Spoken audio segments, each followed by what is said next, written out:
Prabhu is not any foreign to the Bhagavad Gita Academy KL, and we are truly privileged to have Prabhu's association in our classes. Thank you for embarking in this journey with us yet again another new year. So without further delay, let's welcome His Grace to dive into today's topic. Hare Krishna, Your Grace. Hare Krishna. So I hope I'm audible. Yes, Prabhu. So wonderful to be back with all of you again. So happy. Another new year, another new, new topic, I guess. The subject matter is the same, spirituality, Bhagavad Gita. So it's just, 15 Jan. It's kind of still like the new year. So we're thinking what to discuss, So we're just going to have a topic here, which is called the twin doors of destruction. The amazing thing about the Bhagavad Gita is Bhagavad Gita being a guide, a manual in life. It shows us what to do, what not to do. Many times, actually, if you think about it, we all kind of know what to do because somehow in the heart, we know what is right, like telling the truth or waking up early or being honest with someone. We kind of know what is the right thing to do.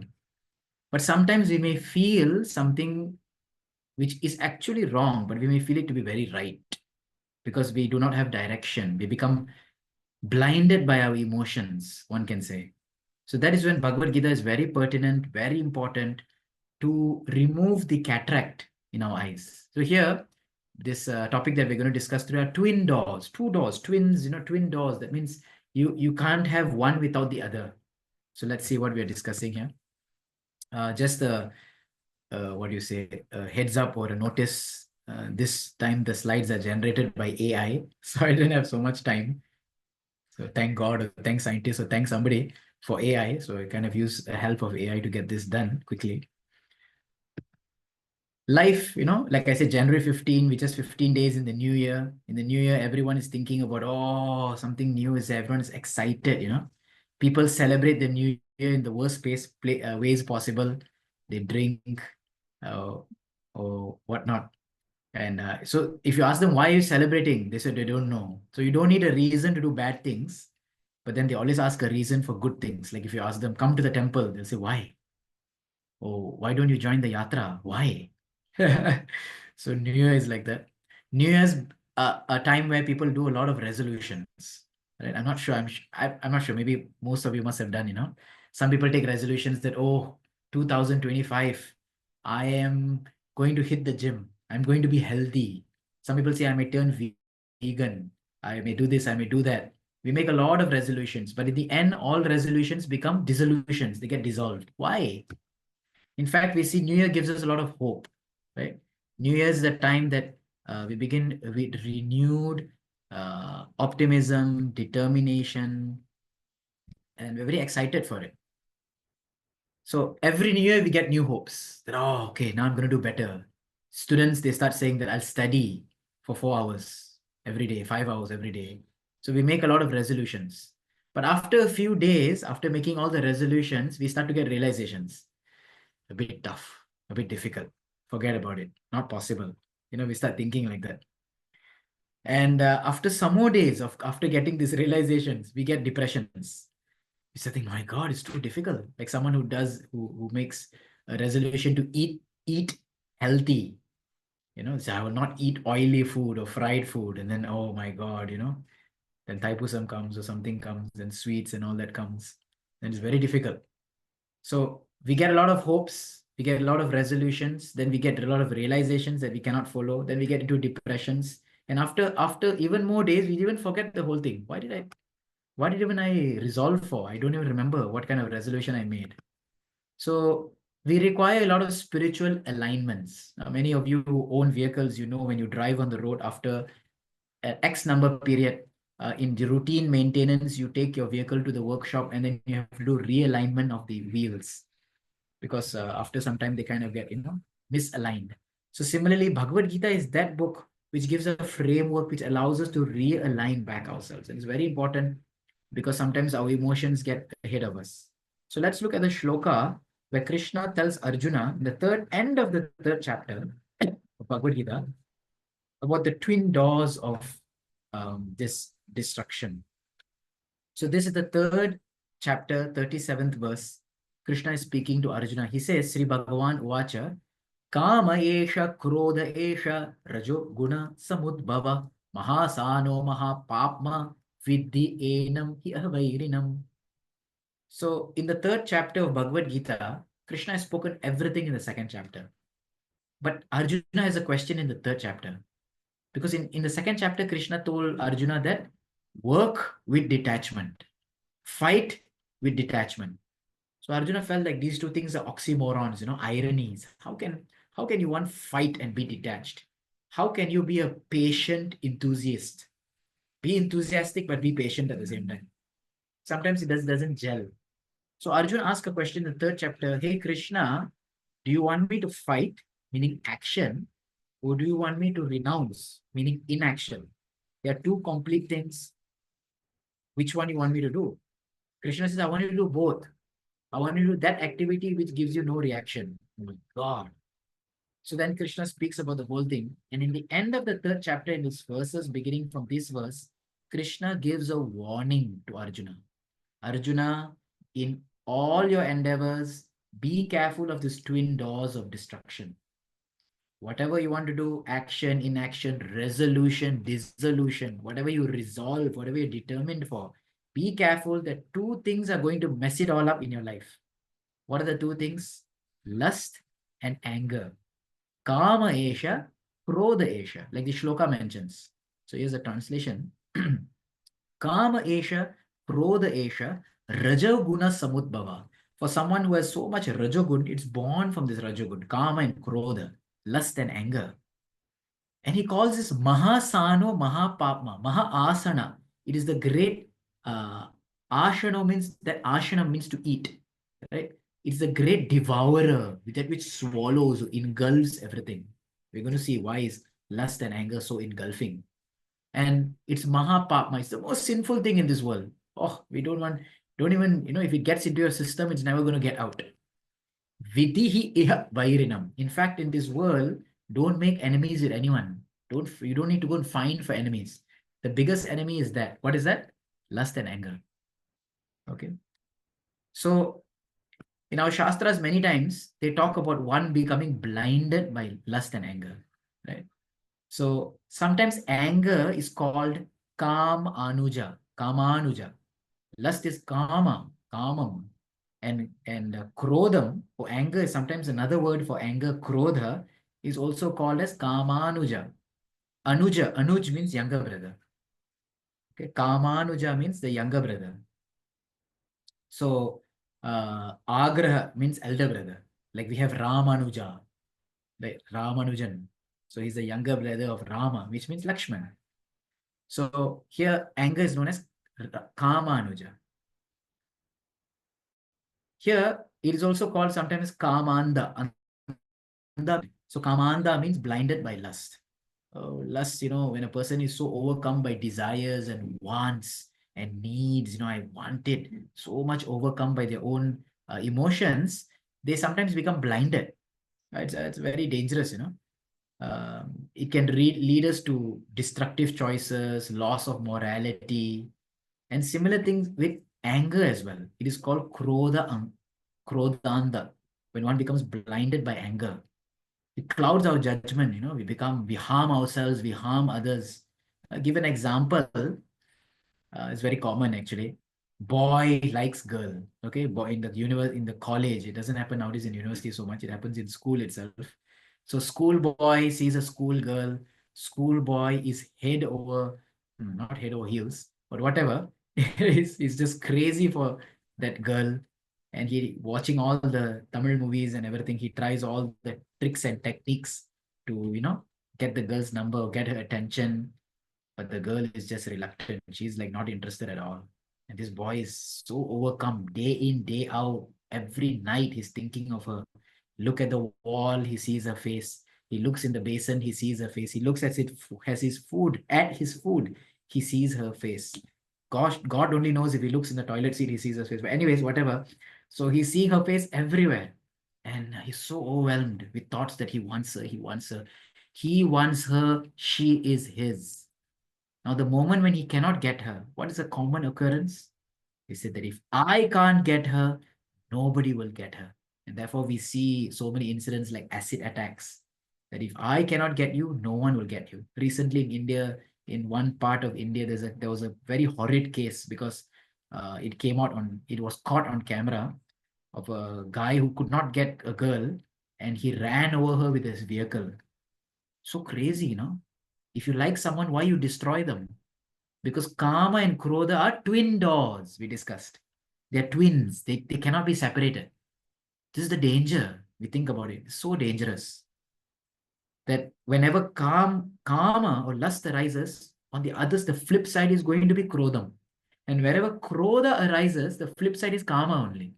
So these two things should always be in our mind because Krishna advises Arjuna in the end of the 3rd chapter, my dear Arjun, you're making resolutions.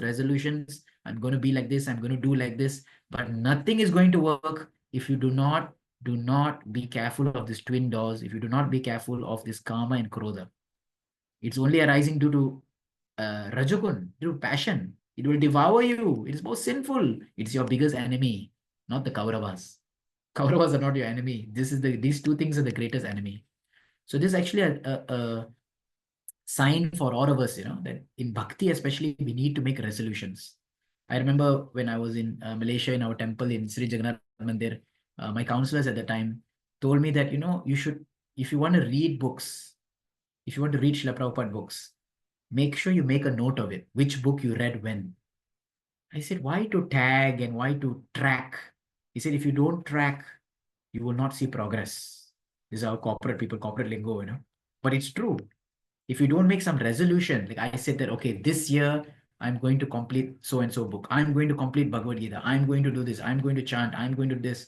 So we make resolutions. But what breaks our resolutions? Kama and Krodha. Everything goes for a toss. One more example of this Kama Anda and Krodha Anda, we see a beautiful story of Shaubari Muni. Many of you have heard this story. Shaubari Muni is a character in Srimad Bhagavatam, great Rishi. The Shaubari Muni goes into the Yamuna, pure Yamuna, and she sits in the Yamuna doing meditation, trying to meditate on the Supreme Lord. But Shaubari Muni has a fault. He has committed Vaishnava Aparad. He has offended Garuda. By offending Garudan, he has actually invoked anarthas within his heart. He has invoked impurities within his heart because of offense to Vaishnavas. And the first of those impurities, the most gross of those impurities is lust. Lusty desires start to creep in his heart. Now he's a yogi meditating underwater. The power of lust. While Saubari was meditating underwater, suddenly, underwater, what do you find? I hope some of you don't say mermaids, but but what is this? So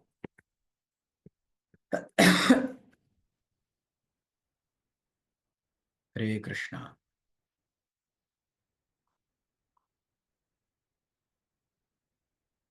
So I hope I'm audible. My network went. Okay, so Shaubari Muni. Yes, thank you. So Shaubari Muni was there, and Shaubari Muni meditating underwater. After a while, he started to open his eyes and look around him. And who do he saw? He actually saw the fishes, and the fishes were mating. And because of the fishes were mating, he became agitated. Now, can you imagine who gets agitated? Fishes, they're different species only. And in this way, Shaubari Muni, lust started to manifest within his heart.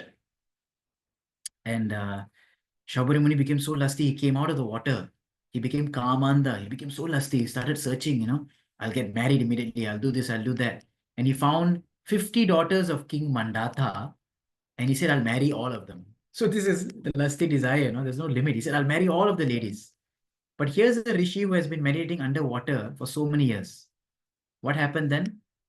He looked so bad. So when these 50 princesses came and saw Shaubari Muni, they were like, he smells fishy. They were like not interested with him. Shaubari Muni became a little angry. Oh, you're rejecting me? All you sisters, princesses are coming together and laughing at me. You're rejecting me? You think your sister relationship is so strong? You think your family relationship is so strong, yeah, that you're all together against me? Immediately with his siddhi, his powers, he changed his form into a very handsome young man. And just see, from Kama Andha, he got Krodha Andha, he became blinded by anger. These princesses, seeing the beauty or the handsomeness of Shaubari Muni, they started fighting with each other for him. I'll marry him, I'll marry him, no, I'll marry him. And here Shaubari laughing. So lust has this quality, that it's also transferable, right? You don't only earn it, you can transfer it also in the wrong way. So the women now, these princesses became lusty and they started fighting with each other. And Shaubari was so happy. He said, don't worry, I'll marry all of you. So this is how one way we can see how Kama and Krodha, they are so much intertwined. Now, moving on, we'd like to discuss today about one person, Dhruv Maharaj, just like Shaubari, he also in his life met with Kama, met with Krodha, but he was able to overcome it. So these are the beautiful pastimes of Dhruv Maharaj. So here, so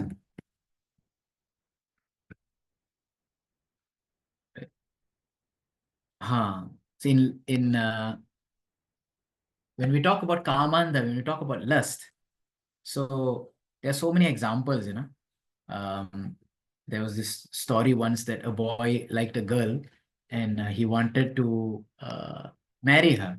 So he goes to the girl and he says that I want to marry you. And the girl says that I'm not interested in you. Right. And the boy says that, no, no, I'll give you anything. Anything you want, I'll give to you, but I want to marry you. So the girl said, really? You love me so much? He said, yes, I love you so much. Then bring me your mother's heart. So this boy was so crazy. He went back, he actually killed his mother, removed the heart of his mother, and brought to the girl. And the girl was like, my God, if you can even kill your mother's heart, what then?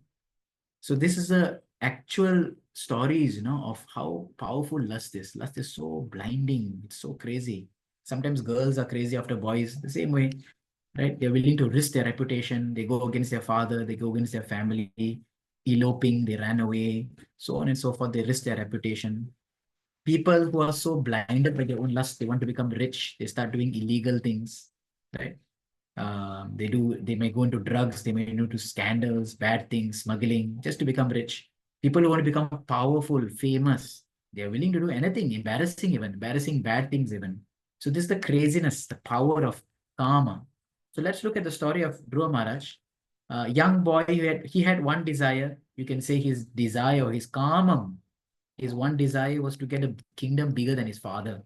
So Dhruv Maharaj, he was offended by his father, and when he cried and went to his mother was saying, "My dear boy, I cannot do anything for you. I cannot fulfill your desire. I'm your mother, but I cannot fulfill your desire. If you want your desire fulfilled, you go to the Supreme Lord. I heard that God fulfills everyone's desire." And so Dhruv Maharaj is like, "Where is this God? Show me. Where does he live? What is his address? I'll go there." So he said, go to the forest. So here's Dhruva Maharaj in pursuit of his desire, in pursuit of his ambition. And he sought out for the most powerful being in this world, and that is the Supreme Lord. And so you know the story. On the way, he meets Narada Muni, and Narada Muni then tells him that, okay, you go and go to Madhuvan, and you actually do meditation. And when you do meditation, the Lord will reveal himself. So here was Dhruva Maharaj with a deep desire of getting a kingdom greater than his father, sat down chanting Om Namo Bhagavate Vasudevaya. And while doing that meditation, suddenly he sees the Supreme Lord. So that is the life-changing or the moment-changing story here. When Dhruva Maharaj sees the Supreme Lord, he gets a transformation of heart. He forgets his kamam. So here's a big lesson for all of us, that we all were also so much overcome with our own desires. And many times and in fact, all the time, it is selfish desire. Within our own family, within our own work, within our own temple, within our own devotee society. We want to become famous, we want to become rich, we want to become powerful, we want to become the go-to person. You know what's a go-to person? Everyone comes for advice, everyone comes for shelter, the limelight, the spotlight, whatever you may call it. the shooting star, the pole star, whatever it may be, the superstar. So all of these are different desires that within our heart. And how do we purify these desires? If we take shelter of the Supreme Lord. For this example, for here, Dhruv Maharaj took just the darshan of the Lord. By taking the darshan of the Lord, his heart got purified. He was saying that, my Lord, I'm such a fool. I'm a small boy, but I'm even foolish than that. That here you are, you're so beautiful, you're so amazing. Why would anyone ask anything else other than you? Why would anyone want anything else other than you? He feels like this. So this is the nature. And sometimes we also forget that we are practicing devotees. We have the greatest thing. We have the Japamala, we have the Sangha, we have Srimad Bhagavatam, we have deity worship. This is the best thing. Why do you want anything else? But the devotee who is blinded by our own desires, then while having all this, we're thinking, no, no, no, no, no. Now let me have some power. Now let me have some position. Now let me become the big kahuna. Let me become the boss. Right? Let me become the famous influencer. Then we're losing out on all the jewels, like chanting the holy name, taking part in Sankirtan, reading Srimad Bhagavatam, associating with devotees, visiting the holy places. And we are falling into all petty things which even the materialist people are after. Even those who are not devotees, they are after the same things. And we who become devotees, we also after the same thing. So petty, so foolish. Right? So here we see how Dhruv Maharaj was suffering from kama, kama esha, krodha esha. He was suffering from kama, but he got rid of it. Next, in a later part of his life, now this is Dhruva Maharaj so he's become a Vaishnava now, living as a pure Vaishnava, powerful devotee. But later part of life, again, he is tested now with another anartha, the other twin door, which is Krodham. So later part in Dhruva Maharaj's life, when he's a big king, one day he goes for hunting. And while going for hunting, his brother Uttama, right, he was killed by a yaksha. And now Dhruv Maharaj is feeling, my God, who dares kill my brother? My brother, who can kill him? Who can defeat our family? He became so angry. He said, today I will exterminate the yakshas from the face of the earth. And he goes off, killing, killing, killing, killing, killing. He kills off all the armies. He enters into the cities of the yakshas, the houses of the yakshas, where all the yakshas are hiding and staying, and he starts killing, killing, exterminating, exterminating. Too much. In fact, this thing becomes so serious that everyone started worshipping Brahma, and Brahma sends his son, Swayambhu Manu, who's the grandfather of Dhruva Maharaj, right? And Swayambhu Manu comes and says, wait, wait, wait, wait, my dear boy, your ati rosha, your excessive anger, this is horrible, this is bad, give it up. What are you doing? For the mistake of one, you're killing millions. Is this nyayam? Is this truthful? Is this even proper? Then he advises him. Okay? So here's the wrath to retribute is the death of his brother. And then he gets divine counsel. This is a saving grace in Dhruva Maharaj's life because somehow or other being a devotee, so he has the right counseling system and the right connections and the right guidance. So at the right time, Swayambhu Manu came and Swayambhu Manu caught hold of Dhruva Maharaj and said, hey, hey, give up your ati rosham. Ati rosham means extreme anger. Then he starts guiding him very nicely. He said, why are you identifying with the body? Why are you identifying that your king, your Dhruva, who has killed your brother, who has entered your domain, who has went against your instruction? You're being bodily conscious. Then he says, my God, I'm shocked with you. I'm so surprised at you, Dhruva. You are someone who's already destined for Vaikunta. Why are you doing like this? Have you forgot that the Lord is a supreme controller? This is something also that we forget. Everything in our life, ultimately good, bad, you like it, you don't like it, everything is being carried out by the desire of the Lord. To the degree that we accept the Lord's ordinance, to that degree we can practice forgiveness, we can practice acceptance, we can move on, right? We can grow in our lives. But many times in the back of the head, we hold on to some grudge, some burning fire flame and say, no, how can this happen? They, he, she are like that, right? We forget. So here Swayambhu Manu is reminding Dhruva that everything is under the control of the Supreme Lord. Nothing is without his control, right? So Then he gives a very nice example. He tells him that, my dear boy Dhruva, anger is the most dangerous thing for someone on spiritual life, someone on the spiritual path, someone going after spiritual realization. Anger is the most dangerous thing. In another place in Srimad Bhagavatam, they give this analogy. You know the mud pot, a mud pot in India, especially during summers, we drink water from the mud pot. It's very cool. It's very clay pot, very cooling.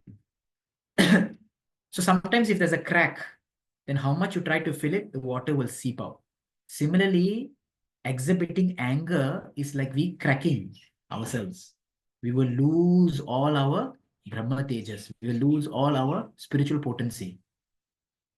So when a person gets angry, he's cracked. I know crack also means crazy, but he's cracked in a sense. Then you lose your spiritual potency. So for someone who's on the spiritual endeavor, spiritual path, this is not advised because one becomes blinded by it.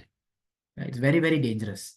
There are so many stories of people becoming so angry, that they forgot everything. Once there was a man and he just bought a new car. So I don't know how much a expensive car costs. I have no idea. Some maybe few hundred thousands or something.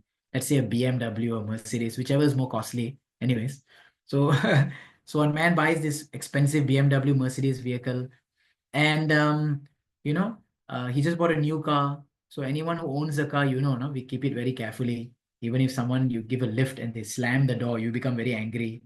So here he brings a new car. He goes home and he shows off his car, and family members are happy. He has a small son now. So this child sees the father's car and he's like, wow, my papa has a new car. And he goes to the back side of the car while the family is all talking. He picks up a small nail and he starts scribbling something on the body of the car. And after a while, someone sees like, hey, look what your son is doing. And father goes for a fit.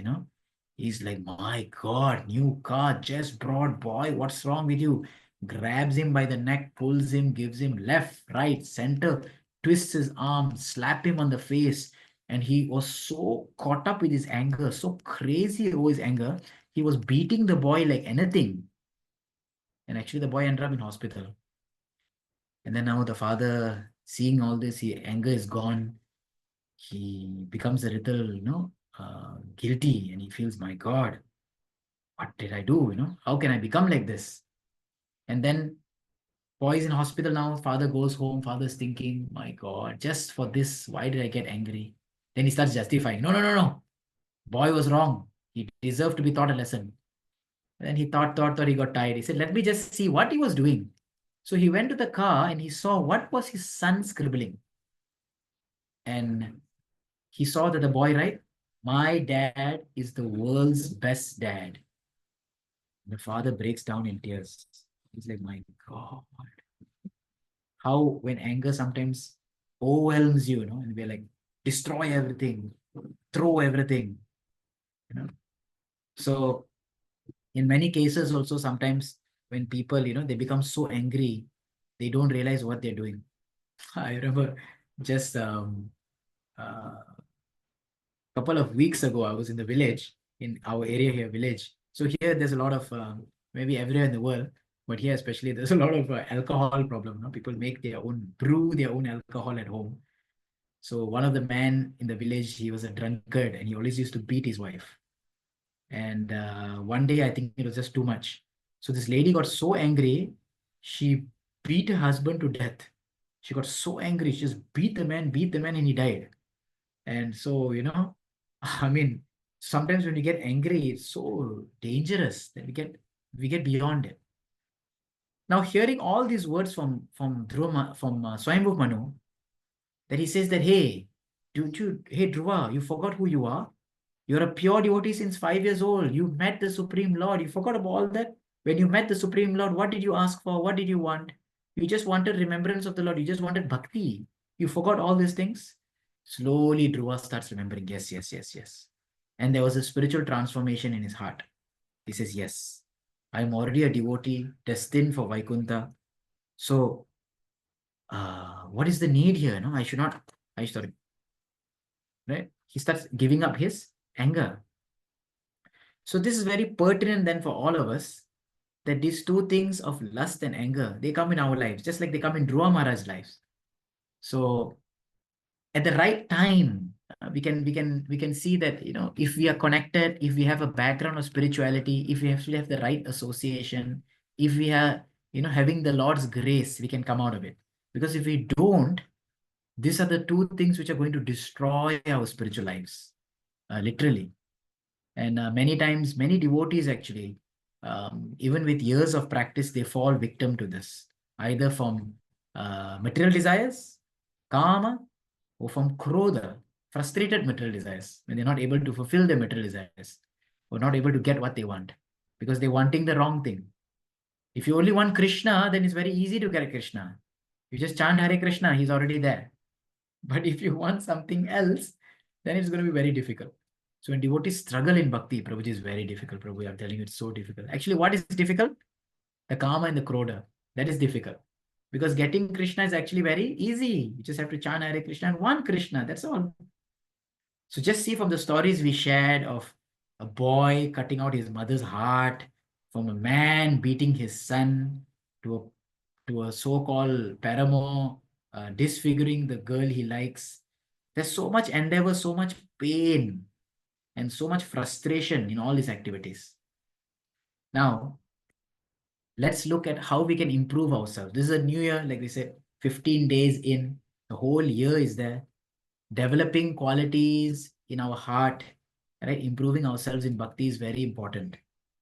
So, three things we'll see from the based on today's discussion and today's story, right? So, first we can see is that remember who we are. This is so important. This is so important. Every day when we sit and chant Hare Krishna, we take the Japa Mala and we are chanting Jai Sri Krishna Chaitanya, Hare Krishna, Hare Krishna. We are reminding ourselves that I am a devotee. Remember this, we are Vaishnava first. Everything else is secondary. We are not male, not female, not Indian, South Indian, North Indian, this, that, nothing, right? We are not Brahmana, not whatever it is, nothing. We are Vaishnavas first. We are devotees first. Nothing else. So most of the time, if we think about it, our disagreements, our fights, our misunderstandings, our angers, and our desires come because we are identifying with something else. I identify with this body, so I want to be pleased. I want to be worshipped. I want to be famous. I identify with the body. Or I identify with my physical looks, therefore I want people to be attracted to me. Right? I identify with my intelligence, therefore I want people to appreciate me. Right? I identify with my physical prowess, therefore I want to show how powerful I am. So it is very important that we need to remember who we are. And that's what Swayambhu Manu told Dhruva. Hey Dhruva, have you forgotten who you are, what you achieved? And then when we remember back that, look, I'm a Vaishnava first. And Vaishnava means tolerance. Vaishnava means forgiveness. Vaishnava means cooperation. Vaishnava means, right, looking positively towards the lotus feet of Krishna. Nothing else matters. Everything will be coming up by the grace of Krishna. So we remember ourselves that where was my Vaishnava qualities? Where is my Vaishnava etiquettes? In the name of efficiency, in the name of, doing something better, I offend people. So then we kind of become remorseful. So it's very important that when we get taken away by kama and krodha, try to remember who we are. Second, the weapon of remembrance. This is also spoken by Dhruva Maharaj. When Dhruva Maharaj in his later pastimes quell his anger, right? Immediately Kuberan starts to appear. So Kuberan appear because Kubera is the king of the yakshas. And Kubera said, my dear boy Dhruva, I'm so pleased with you. And we all shocked, pleased with you? Come on, Kubera, he killed half your family, man. He exterminated half your race. You're pleased with him? Kubera said, yes, I'm pleased with you. Why? Because you control your anger. It is not easy. So Kuberan also recognizes that one who can control the anger is not easy, but you did it. Therefore, I'm pleased with you. Ask me any benediction. Now, Dhruv Maharaj here is so embarrassed. He's so embarrassed. He has seen the Supreme Lord. He has got benediction from the Supreme Lord. Now, why didn't the Lord appear to him? Some Devata appeared. Maybe the Lord is angry with him. What he was before, what he is now, He's thinking, so ashamed he feels. He says, my dear Deva, I don't want anything. Just give me constant remembrance and unflinching faith in the holy names. My only shelter is his holy name. Hare Krishna, Krishna Krishna, Hare Hare, Hare Rama, Rama Rama, Hare Hare. Everything in the life will go wrong, shall go wrong, bound to go wrong. But at least I'll take shelter of these holy names. I don't want anything anymore. Just don't make my remembrance go. Because the reason he became angry was because he forgot the God. Although Bhagavad mentions that throughout his whole life he was remembering Krishna, but at that moment he forgot God. And when he forgot, he got into a big mess. So we also, when we become angry, we become filled with material desires, it's because actually we are forgetting Krishna. Krishna Vismaran, Vismriti. We want Krishna Smriti. We want to remember Krishna. We don't want to forget Krishna. Right? So in this way, Dhruva Maharaj was praying that, my Lord, please give me the weapon of remembrance. Now, Prabhupada uses this word, this line, no, equipped with the weapon of remembrance. So by having this weapon of remembrance, we can cut through the blindness that is caused by karma and krodha. So never ever think that this Hare Krishna Mahamantra is something so simple, something so rudimentary, something that, okay, ISKCON people just do. Actually, it is the mantra. Sometimes we have a tendency, especially for those who are coming from South Indian background, we listen to so many bhajans and mantras and this and that, little more complex and complicated. Many devotees also start liking the other mantras. Nothing wrong, but we have to remember that this Hare Krishna Mahamantra is specifically given by Chaitanya Mahaprabhu. It is everything. Whatever one desires, whatever one wants, it can give you everything, full perfection. So we have to have a lot of faith that this is all I need. I don't know anything else. I do not want anything else. Na jane, I do not know anything, nor do I want anything. I just want and know this holy name. So this is a weapon of remembrance, like Dhruva Maharaj did. Dhruva Maharaj asked for. So first, we need to remember who we are. Second, with the help of the holy name, we need to actually remember Krishna, which is very important. This actually helps to get rid of our karma and krodha. Sometimes people are embarrassed in lust. Well, let's say an old man goes after a young girl, right? And then the girl looks and says, uncle. And he's like, oh my God. You know, if he's shameless, then he'll continue. But if he has a little intelligence, he will not. Third, which is the most important of everything, is good counsel. So we need this in our lives. We see Dhruv Maharaj was a pure devotee, still staying in this material world. We are bound to get stuck here and there. However pure we are, material world is like a salt mine. You're in it, you will get messed up somewhere or other. So our only hope is actually having good counsel. For this moment, Dhruv Maharaj was alone in the battlefield doing something wrong. Here comes Swayambhu Manu, holds him and said, boy, this is not the right thing to do. And Dhruv Maharaj is taken back actually. He's like, hey, you're advising me, you know? But he's so humble, Dhruv Maharaj, that he accepts it. So we see how having good counsel in life is so important. So can we identify the Swayambhu Manu in our life? In our lives, who are the people around us who can catch us by the hand, we are willing to allow them to catch, right? Put your life in the hands of some Vaishnava who is willing to mold you. That much surrender, that much faith we should have. If we don't, we say that there's no, I don't have anyone, I am myself, then we will not advance. So these are the 3 lessons from the past times I can think of and like to share. I'd just like to share 2 more things, which is a general talk for everyone. First is that the BGA KL team is going on a yatra end of the month. I heard that. So I just want to wish all the yatris, all the devotees. This yatra is very important. Like we are discussing about good counsel, remembering Krishna, remembering who we are. In fact, going to holy places in the association of devotee is a very, very powerful means to advance in bhakti. So congratulations to all those who are going for the yatra, and others who may not be able to go. One suggestion or one advice is that we should try every year to put it in our calendar, fix it. These are the 2 yatras in a year, 1 yatra in a year that we need and must attend, must do thing without any fail, right? To become qualified for it and to go for the yatra. Visiting the holy places with devotees it's so potent. We have seen, I take at least 4 or 5 yatras a year, and we see how people quickly they become devotees. Now, many people who are non-vegetarian after yatra, they become vegetarian. Many people who are chanting 1 round, 2 round after yatra, they start chanting 8 rounds. So it's because you're staying with the people. So if you want to advance in bhakti, if you're really, really, really eager to advance in bhakti, take association of devotee. Best association if you can actually live with devotees.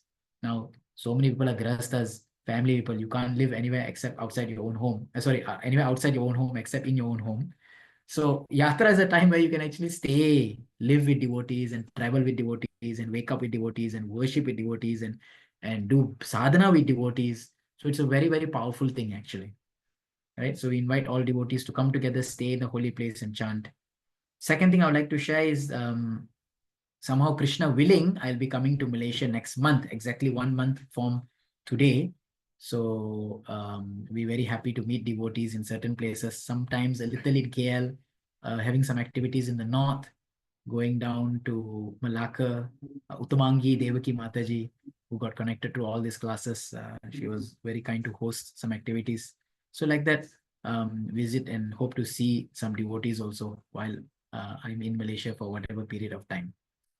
So with this, I would like to end with the note that one should not become fearful of karma or krodha, but one should understand that if I am slipping into karma or krodha, that means my remembrance of Krishna is a little lax. So let me chant more, hear more, associate more.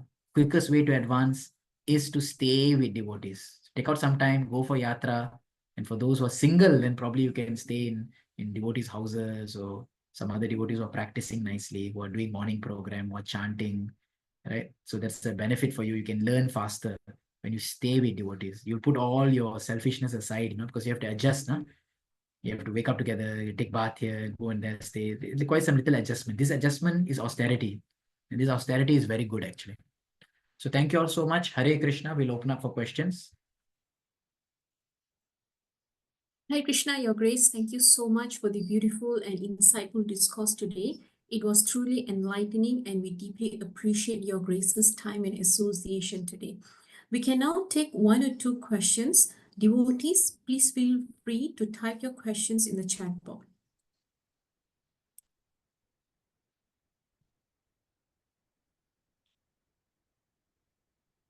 Now, there's one question over here. Hare Krishna Prabhu. Anger, it seems to be unavoidable, and solution that I heard is use anger in the service of Krishna, which looks impractical. They give examples like Hanuman, which far away from our reality. What is your views, Prabhuji, in terms of practical application for karma and krodha? Thank you, by a devotee. So this is actually comes in a song and in a bhajan where they say that how you can use kama, how you can use krodha in the service of the Lord. Kama Krishnarpani, that you can offer desire for Krishna, and krodha they say bhakta dveshi.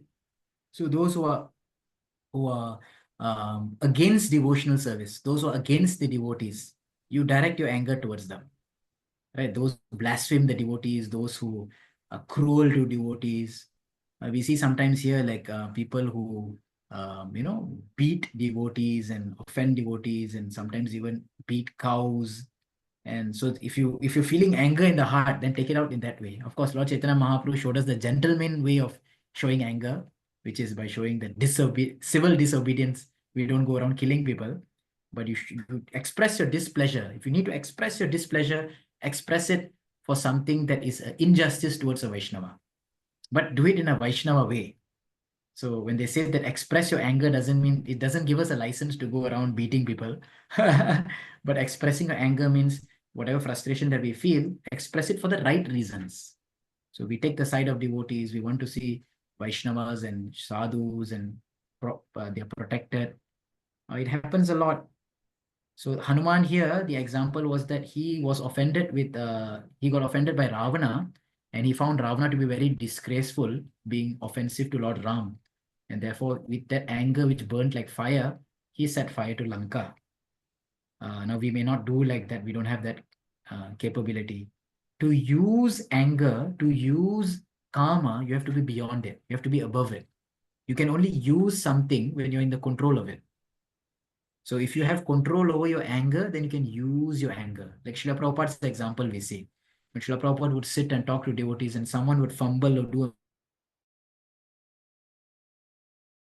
a mistake, Prabhupada would turn and just be heavy with that person. And then he will come back and he'll continue. So that means he was not overcome by anger, right? He was controlling anger. In our position, we find ourselves to be overcome, especially when we're so passionate. We're doing things very fast and in a hurry, in management, in trying to be pakka, in trying to be very, cross the T's and dot the I's, perfectionist. So that's the time that we commit a lot of mistakes because it's so height of passion, right? And then we become angry at small things. This is not going the way I like. This is not going the way I wanted. So we're actually under passion. So practically from our level, don't think about utilizing. From our level is actually think about purifying. So when this comes, you should think, no, no, no. This anger is just going to be destructive. This bhajan or shloka which mentions about karma and krodha, just to show that everything has a utility in Krishna conscious. But the utility can only happen if that emotion is under us. But right now that emotion is beyond us. We can't actually so easily dovetail. It is better to focus on purification, understanding that if I get angry now, I spoil relationships. If I get angry, I lose opportunities. Get angry, I only become embarrassed. I feel like a fool when someone says, look at you, what you're saying, what you're doing. So I may make mistakes, but pray that someone guides me. And that way, then we can, um, improve ourselves. So I will not say use your anger now, before utilizing it, first try to purify the desire. That's better. Thanks. No further questions in the chat box. One thing. So I think Dr. Srivas Prabhu has raised his hand. There was one question here. Jnana Hare Prakasam. Krishna Prabhu, I cannot associate with devotees as there are none that I know of here aside from chanting and reading. Are there other practical practices that I can do to keep my mind focused on Krishna? I'm a single man living in the Gulf and there are no temples in my country. 2025 association is available online. We have so many resources now. Morning sadhana chanting groups. His Holiness Lokanath Swami Maharaj is one of the Guinness World Book of Records of having thousands of people come online and chant 16 rounds every day for years now. And all of us are on WhatsApp and Instagram, and these are all digital means. Definitely, I know, but still, it can become very personal. Like we're having this video conversation, discussing. It can be. So we can join some group, join some sangha. And in the Middle East, actually, we have many centers. It depends exactly where in the Gulf, in practically all Middle Eastern countries. And even if, let's say, you take main UAE, in around 5 cities, 5 major cities, I'm saying, we have actually sanghas going on. So Qatar, yes, Krishna Katha Desh is the name, right? Of course, we have some big group there. So we can get connected with them and attend the sanghas, if not attend online. But I think devotee association with the Mercy of Srila Prabhupada is available now, abundance. I mean, look at our country, Malaysia, 7% Hindus, still we are around 100% people online. Not too bad, isn't it?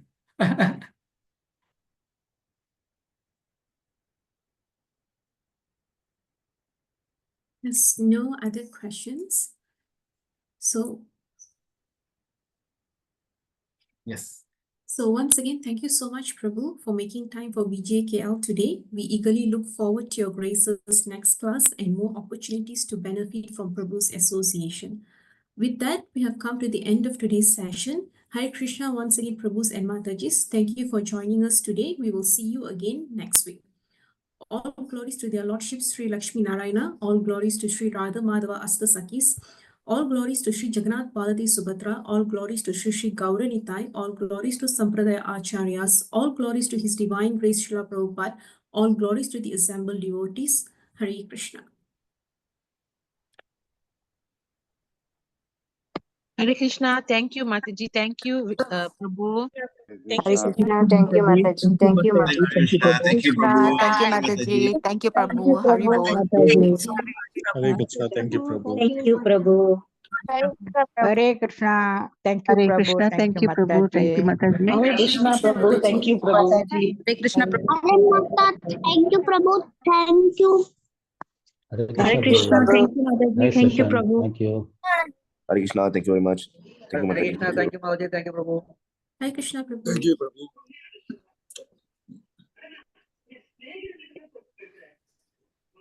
Hare Krishna, Mataji. Can we end the session, Mataji? Yes, Prabhu. Thank you, Prabhu. Thank you, Mataji. Hare Krishna, Prabhu. Hare Krishna, Mataji.